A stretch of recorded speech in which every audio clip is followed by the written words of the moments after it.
Sa module, anak, kung maglibog ka na. Kung ganyan video lesson, makasearch mo na sa YouTube po.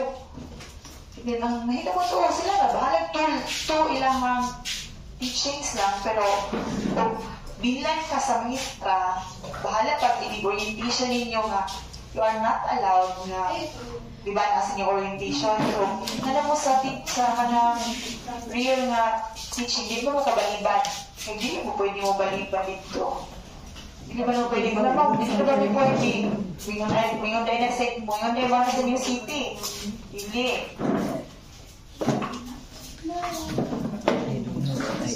Sabi ko na po, maging tayo ang mga kuhan.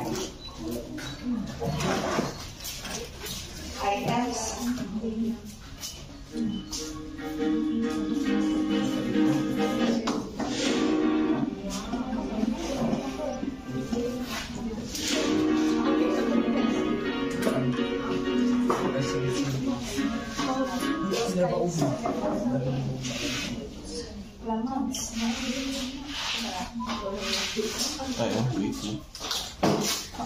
Wait mo din, ha?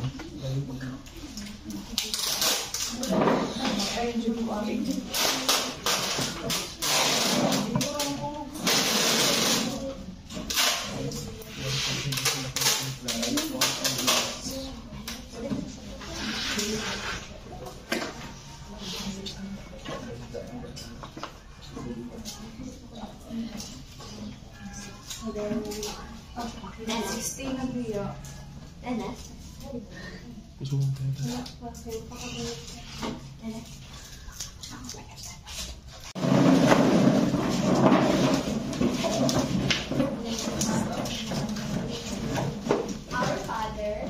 Our Father, who art in heaven, hallowed be your name, thy kingdom come, thy will be done on earth as it is in heaven.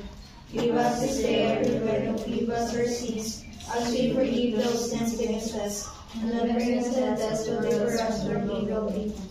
Good morning, class! Good morning, Ma'am. I hope you are all well and good. To check if you are all well and good, please make a sound, pak ganern.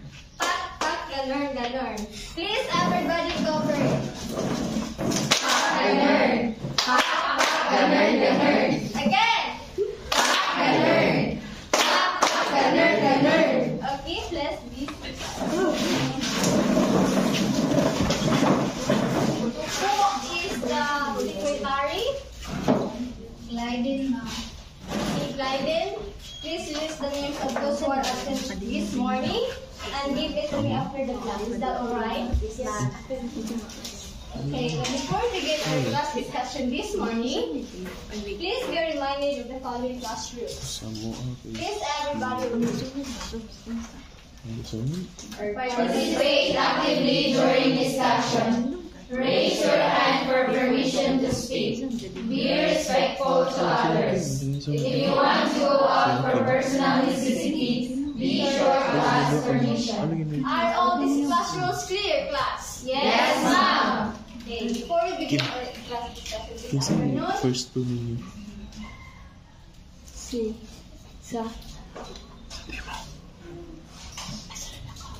First 2. Siya may day 3 yata. please be reminded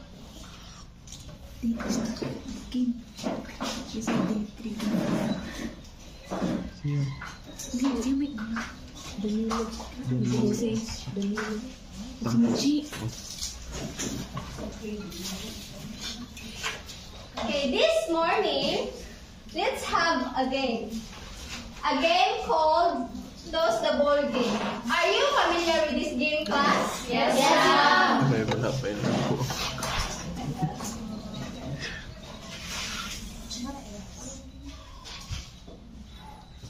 So, the mechanics.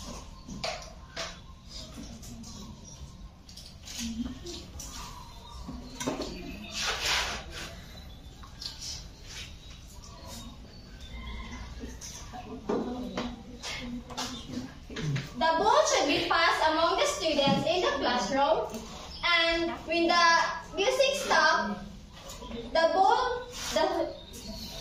student holding the ball must answer a question. question. Am I understood, class? Yes, ma'am. Okay, let the game begin.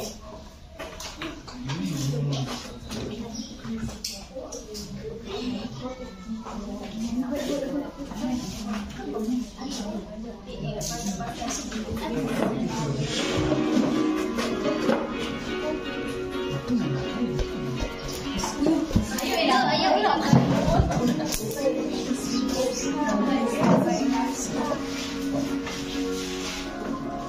Mamaya gataw na.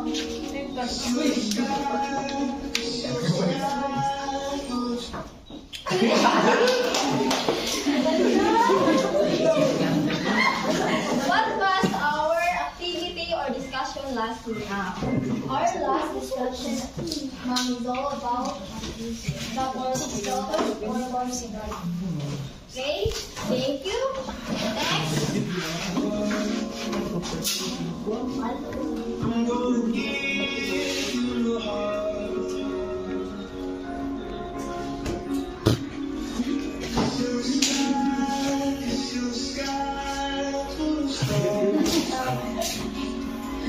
Next.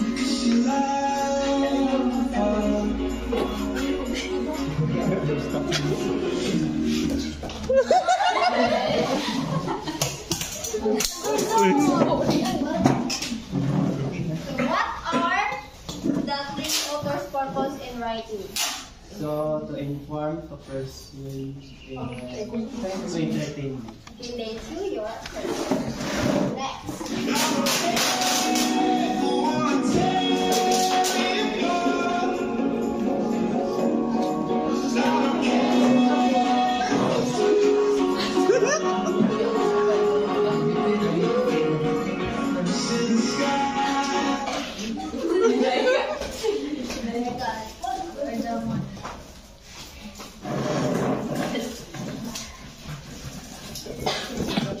What are the difference between to entertain, to inform, and to persuade?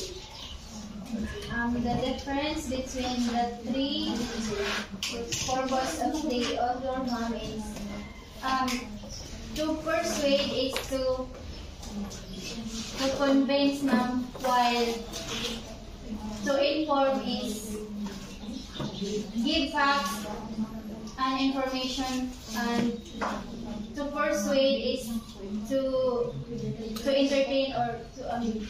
To entertain, ma'am, is to amuse the reader. To persuade. So, to convince. Okay, thank you. So now let's know more about the author's purpose in writing.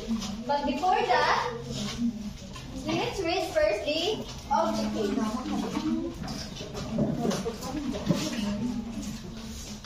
Please everybody read. At the end of the lesson, the students are expected to identify the author's purpose in writing, use textual evidence to support their understanding of the author's purpose, engage actively in oral and written activities. Since you already know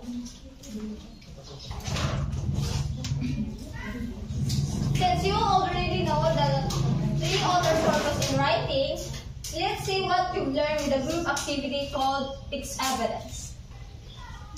Text evidence, finding clues in a text that support your ideas. So for this activity, I will divide you into three groups. Each group is given one excerpt or poem. All you have to do is to read the following lines and point out the word clues that reveals the author's purpose. Be sure to use the given graphic organizer provided, and be sure also that choose one representative to explain and present your answers. And be sure also that each member of a group should actively participate in the activity. You will be given 5 minutes in answering this activity. Are we clear, class? Yes, ma'am. Okay. Please count 1, 2, 3. 1, 2, 1, 2, 3, 1, 2. 3, 1. 2, 3, 1, 2, 3, 1, 2, 3, 1. Number mo? Group 1 in the left side, group 2 in the center, and group 3 in the right side. Group 1 in the left side, group 2 in the center, and group 3 in the right side.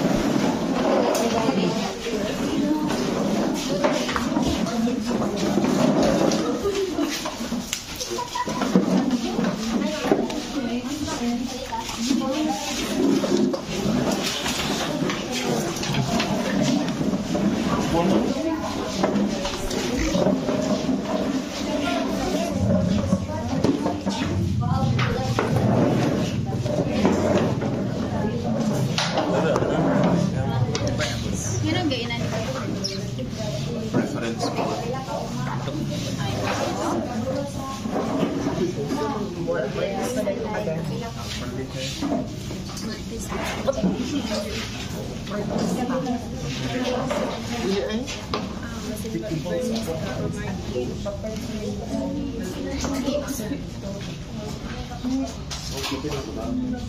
Okay, group 1, the star form. Group 2, the tulipin form. And group 3, the friendship form. But before that, please, everybody, read the instructions. Read the following lines and from different forms and point out the word clues that reveal the author's purpose in writing. Fill the living graphic organizer. Okay, group 1, please read number 1. Starship Because space is cold. Fear is pain. The silence is sleeping. Them. Vast and innumerable. Stars of Pascal by Ramon C. Sonico. Group 2, please read number 2. Hold high the rosary. O youth, where now you stand, let the bright sheen of your grace be seen. Hope of my fatherland, to the Philippine youth by Dr. Jose Rizal. Group 3, please read number 3. Days will pass and days will grow old. Flowers will bloom and soul will decay. But when friendship starts, all the layers will remain fresh. Friendship by Guilherme Santos. But before that, here's the rubrics to be guided in answering the activity. So for accuracy, for 5 points, all answers are correct.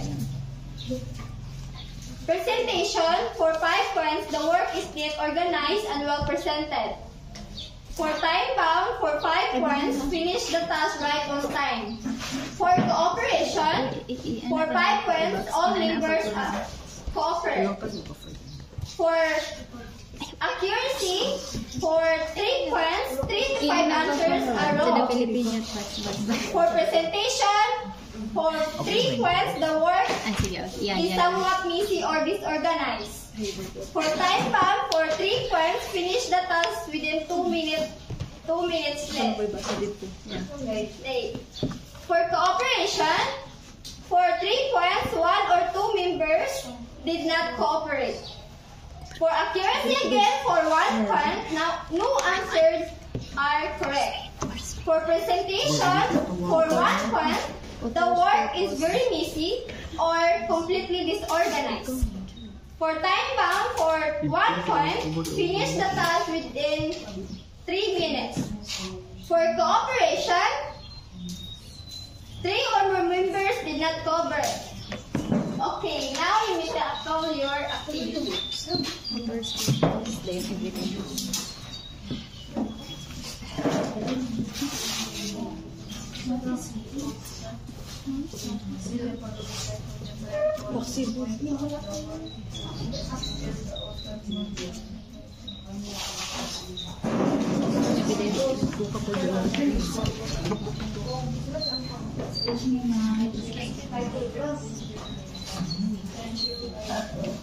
Ako, nindot ko kung agi. Kat lang.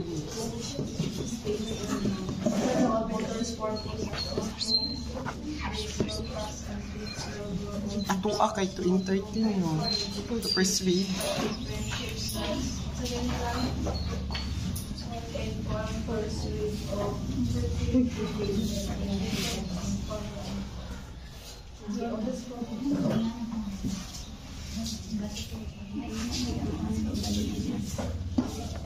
Hold tight.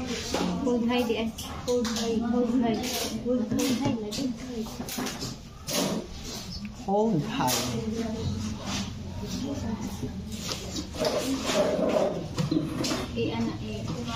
Ano set ako lang.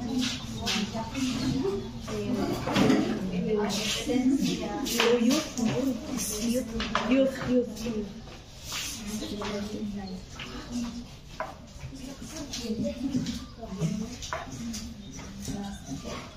All right.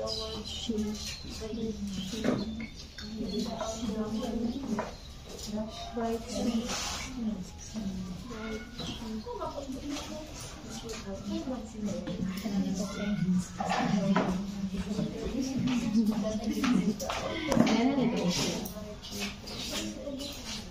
Are you done?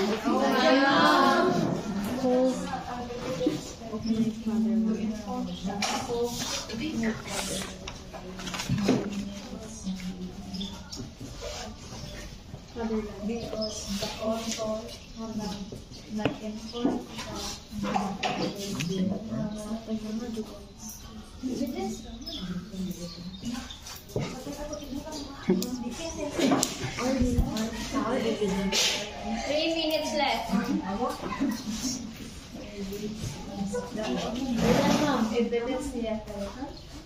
Uy, maniwa.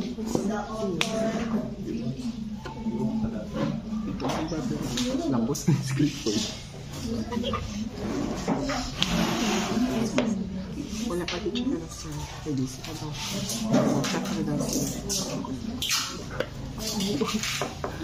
Ay, sa dito ka daw siya mag-check. Hindi makakita. Isa mo present. Si Aura. Here I see hagaw.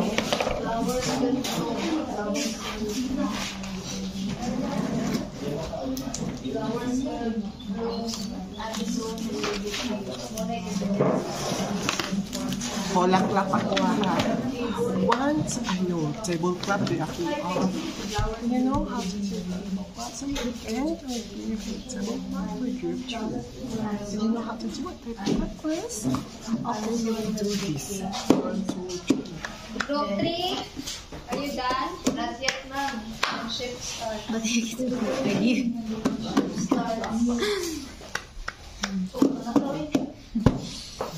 Ayaw na lang din ako for this. 1, 2, 3. 1, 2, 3. Pwede mo clap siya. Sa'yo ito lang guys lang. Mag-order? Ba't na may clap kayo? Ano? 1, 2, 3.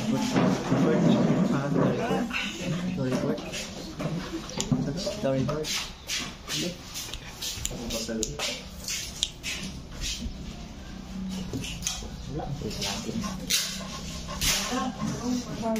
Ay, asa ato ah. Tuwa lagi yun na nito tag-ali. Kasi gusto lang. Okay, group 1, present your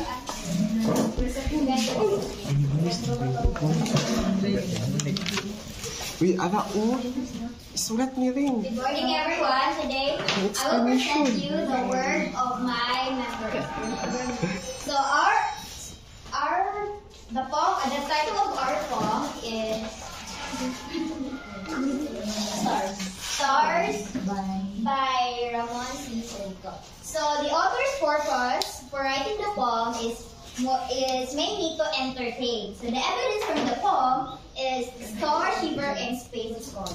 I will ask you, does the star actually shiver? So when you think of that, you will get amused because the actually doesn't even shiver like cold because that is a thing and not a person. So space is cold. Actually, the space is cold because it's a universe. So that would be all. Okay, thank you, group 1. Let's give the Nisha clap for group 1. What is Saan to galing? Do you know the Nisha clap? Yes. Wala. No, Just like this. 1, 2, 3. 1, 2, 3. Very good. Very good, very good. Up. Okay, please stand. 1,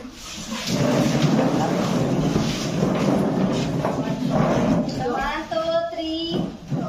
1, 2, 3. Very good, very good, very good. Very good. The answers of group 1 is correct. So the author's purpose of number 1 is to entertain. Why? Because the author is trying to paint a picture of how big and tall space is. So the author wants to... The words are used to make us imagine the stars and how far apart they are. The author wants us to imagine or to enjoy the description and feel amazed by the universe. The word clues that reveals the author's purpose. Number 1, star shaver. Space is cold. And another is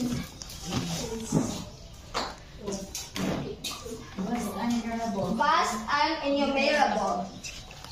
These words help us to imagine the stars and space in very beautiful and poetic way. Okay, group 2, please present your...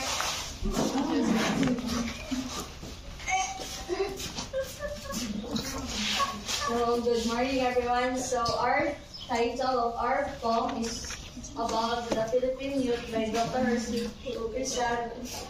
So, the author purpose is to persuade because the author is trying to motivate the youth people of the Philippines. So, the evidence here are hold high, youth, bright, shame, hold for hope of my fatherland. So, the author shows is to encourage the youth to be strong and proud because they are important for our country. Thank you. Okay, the answers of group 1 are correct. Are all correct. So let's give ang galing clap for group 1. Do you know ang galing clap? Where are group 2, ma'am? Rather group 2. Do you know ang galing clap for group 2? No, ma'am. It goes like this. 1, 2, 3. 1, 2, 3. Ang galing, ang galing, ang galing, galing, galing. Wow. Okay, 1. 1, 2, 3. 1, 2, 3. Ang galing, ang galing, Ang galing, galing. Okay, please start.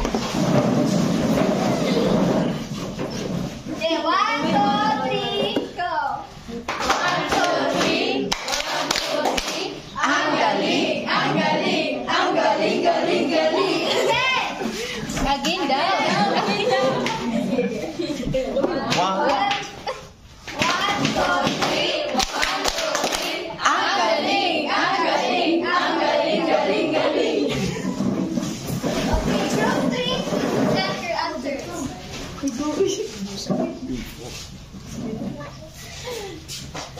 Good morning everyone. Here is the output of group 3.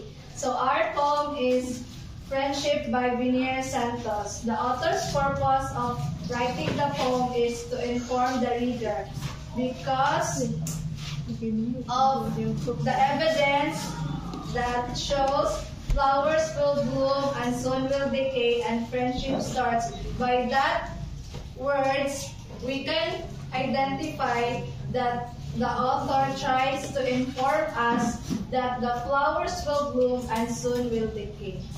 Okay, thank you, group 3.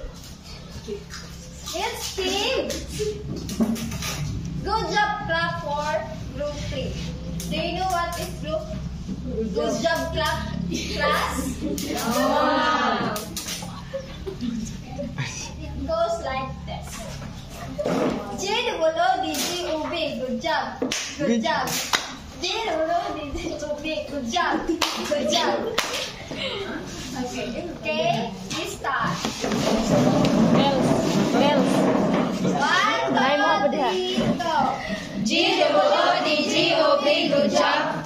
Good job. G-O-O-D-G-O-V, good job. Good job. Okay, thank you. One more. So the author's purpose of number 3 is to inform, because the author is trying or telling us about the importance of friendship. He explained, or the author explained, that while other things in life grow old or fade, but true friendship lasts forever. He wants us to understand how friendship, or how special friendship is. So the word clause that reveals the author's purpose are words like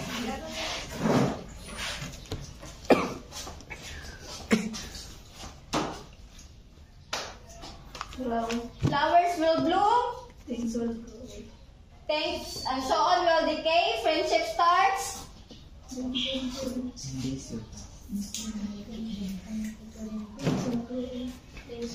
Flowers will bloom and so on will decay, friendship starts. It will remain fresh. That's it. This word clause shows that even though things are getting old or change, but true friendship or real friendship stays strong. So in short, one poem makes us imagine the stars, which is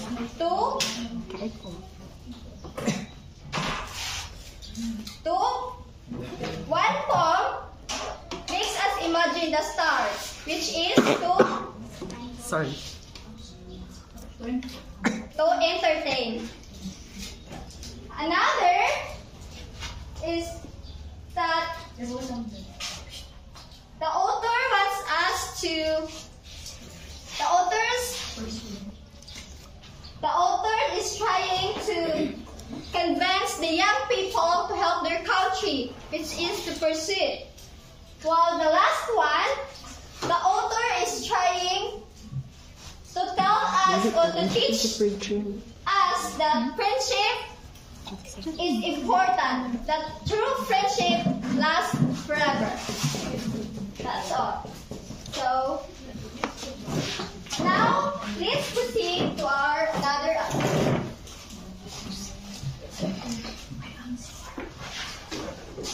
But before that,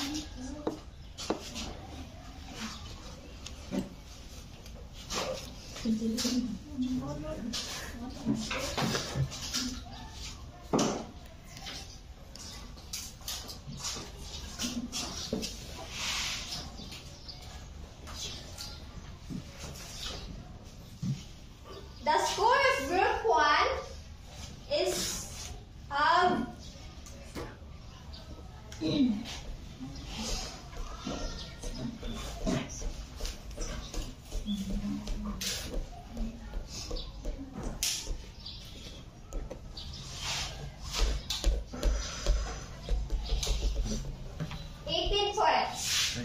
Group 1 has 18 points.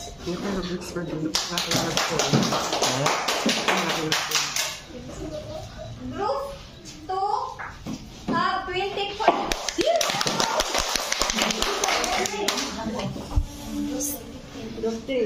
Sorry ko ba na yung nakatagili lang? Please, Have 18 points. Barangay clap for everyone. Okay, now let's proceed to our next activity. Is everybody ready?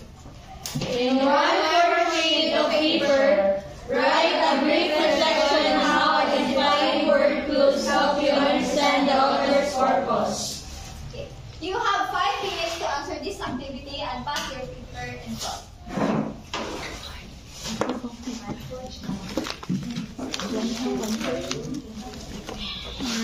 Ang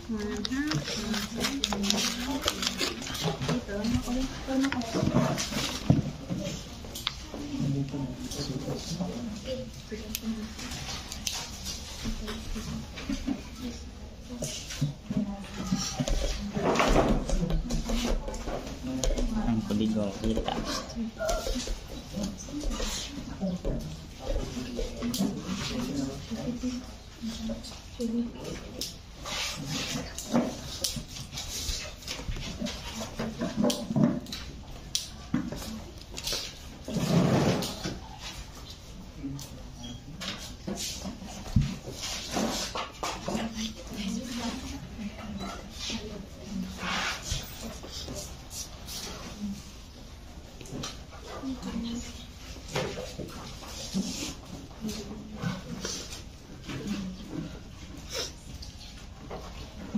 Are you done? Wala pa, ma'am.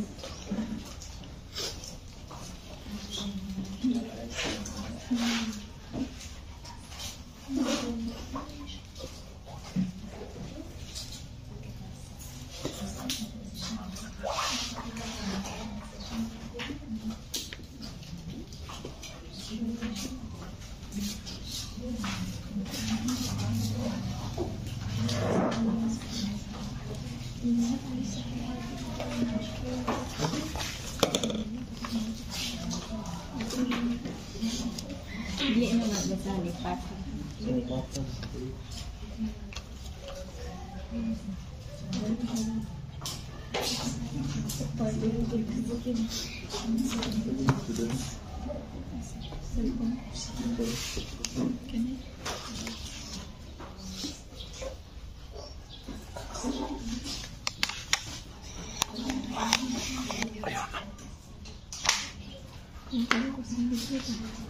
Bisa na nakalimot.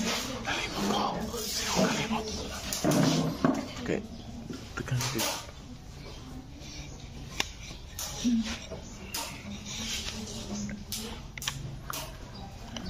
Okay, now pass your papers in front.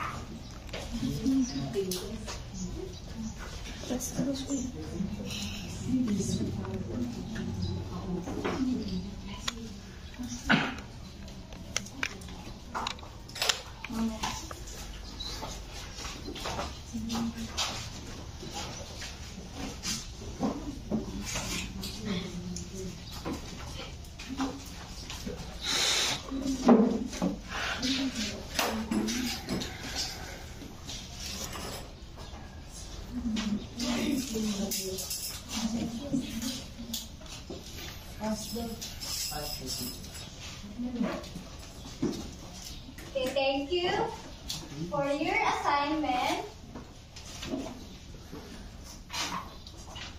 Please read everyone. Research about the types of sensory imagery and write in your English notebook. Thank you. That's all for today. Thank you and God bless to all of us. Goodbye, class. Goodbye.